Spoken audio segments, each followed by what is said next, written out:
Hi! Kamusta na po mga kasari? Nandito naman ang inyong senior kasari para mag-share ng kanyang experience sa kanyang tindahan. Pasensya na po kung natagalan na naman po ang pagbablog ko kasi medyo naging busy lang po. Pasensya na po uli. Pero hindi naman po ibig sabihin nakalimot na ako. Kamusta na po kayo? Sana naman ay hindi nyo ako makalimutan. Sana naman ay lagi kayo nag-aabang sa vlog ko. Pasensya na po uli. Sa panahon ngayon mga kasari, sumusobra na yung mga presyo, tumataas, no? Halos wala na tayong tubuin. Konti na lang. Hindi naman tayo pwede magtaas ng malaki kasi walang bibili sa atin. Hindi naman din ako pwede magtaas dito dahil marami tayong kakompetensya. Ang kailangan lang natin, diskarte na lang. Kasi hindi naman tayo pwede magbaba ng presyo o sumobra tayo ng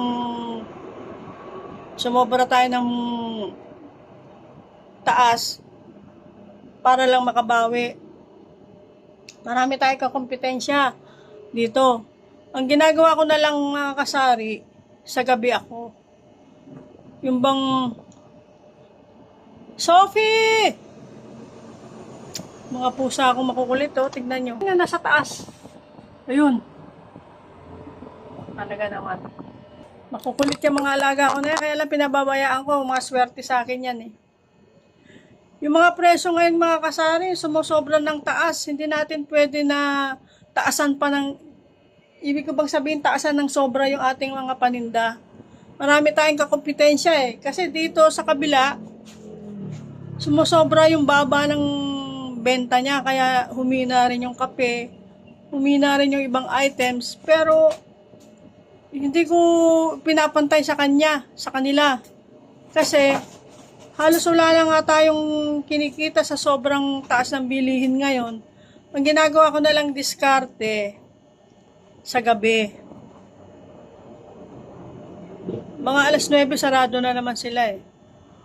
Kaya ako na lang naiiwan hanggang alauna, hanggang alas 12. Pero pag medyo pagod na talaga, 11:30 lang, nagsasara na ako. Napakaganda ng benta sa gabi, mga kasari. Kaya kung pwede kayong sa gabi dumiskarte ng benta, mas maganda. Kasi sa gabi, uwian ng mga rider, uwian ng mga truck na malalaki, nagdadaan sa tindahan mo, bibili ng yelo, bibili ng Red Horse, bibili ng sigarilyo. At saka ang dinidiskarte ko, nagbebenta ako ng mga items na hindi fast moving. Pero nabibili naman kahit papano, katulad ng baraha, mga insenso. Kutsay! Sandali nga lang. Pasaway itong mga alaga ko talaga. Hindi ko naman sila mapalo, mapagalitan, eh. Sila ang aking swerte. Lalo na pag natutulog sila dyan sa may bintana. Maraming customer pag nandyan sila nag-standby. Katulad nito, mga kasari, nagtitinda ako. Matagal na, pero mas mabili ngayon dahil ginagawa ng mga batang saranggola. Ito. Kaya marami ako in-order sa Shopee. Katulad nito, kulapo. Ako lang mayroong paninda niyan dito. Hindi yan fast moving. Pero pagka sinumpong yung mga tao na bumili, talagang dinadayo pa nila itong tindahan ko kahit gabi na para bumili lang yan. Kasi ang alam nila, ako lang talagang mayroong ganyan. Mga gamot, binibenta ko. Lahat ng klaseng gamot. Basta sa Mercury lang ako bumibili. Hindi ako bumibili sa iba. Kasi mahirap pagtinda ng gamot na hindi original, legit. Kasi meron nagtitinda yung mga nakamotor, hindi mga hindi mga original yun. Ganun na lang kasari ang gawin natin. Magdiskarte tayo ng sa mahal ng bilihin ngayon, sa dami ng kakompetensya, hilera. Kaya kailangan gumawa tayo ng diskarte talaga, eh. Tsaka sa gabi, ang ginagawa namin ng partner ko, nag-aano kami ng kape, nagtitimpla kami ng kape, o kaya noodles, ice tube, mabili ang ice tube sa gabi. Minsan 5 o 6 ang binibili, lalo na ang alak. Kaya kailangan, hindi tayo nawawala ng gin. Sa gabi talaga ang pinakamabilis sa alak, sigarilyo. Yun na lang ang ginagawa ko para makabawi-bawi man lang. Kasi sa umaga, may benta man tayo, pero hindi katulad ng mga kahilera nating tindahan na mabili rin. Kaya ang ginagawa ko, nagpapanggabi ako. Kahit hanggang 1:00. Minsan naabot ako ng 2:00 pag hindi pa ako inaantok. Kasi sayang din naman ang dami pa naman bumibili. Minsan gusto ko na nga magsara pero idadating na naman na bibili. At least nakakabawi-bawi tayo ng konti. Ganun ang ginagawa kong diskarte mga kasari. Pero yung sasabihin natin na babaan natin ang presyo para pumunta sa atin ng customer, hindi. Hindi ganun. Kasi may mga customer na kahit na mababa ang presyo mo, kung nakasanayan na nilang bumili sa mga kahilera natin, doon talaga sila bibili. Napansin ko yon. Kaya ang ginagawa ko, sa gabi ako nagtatagal. Salamat naman sa Diyos at kumikita naman tayo sa gabi. Maganda ang benta. Pagod nga lang, puyat nga lang, pero bawi na lang sa umaga.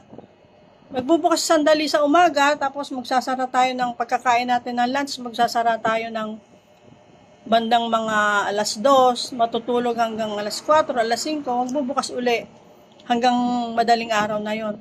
Okay lang, masaya naman sa gabi. Safe naman ako dito kasi sarado naman yung tindahan namin. May salamin, may bakal na nakaharang. Enjoy naman sa gabi mga kasari, busy.